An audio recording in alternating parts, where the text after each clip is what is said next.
President Trump has signed his 200th executive order today, renaming the Department of Defense the Department of War. Torian Small has more details from the White House.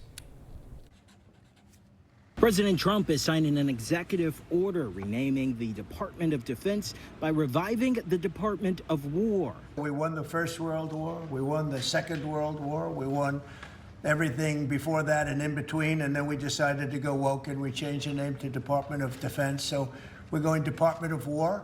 The president can't technically change the name of the department. That can only be done by Congress. But the order adds a secondary name so that the administration can start calling it the Department of War. It's a very important change because it's an attitude. Republican lawmakers are already working to make it official. Senators Rick Scott and Mike Lee filed legislation Friday morning calling the Department of War Restoration Act.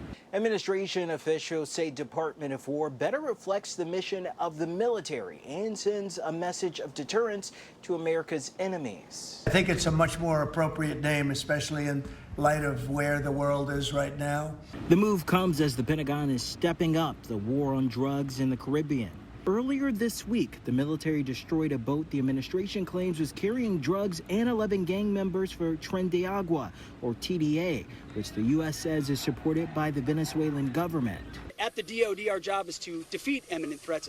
A foreign terrorist organization poisoning your people with drugs coming from a drug cartel is no different than Al-Qaeda, and they'll be treated as such. The Pentagon said 2 Venezuelan fighter jets buzzed a U.S. Navy vessel and warned against any further interference with U.S. military operations. And now 10 U.S. F-35s are on the move to Puerto Rico to assist in the region. Torian Small, CBS News, the White House.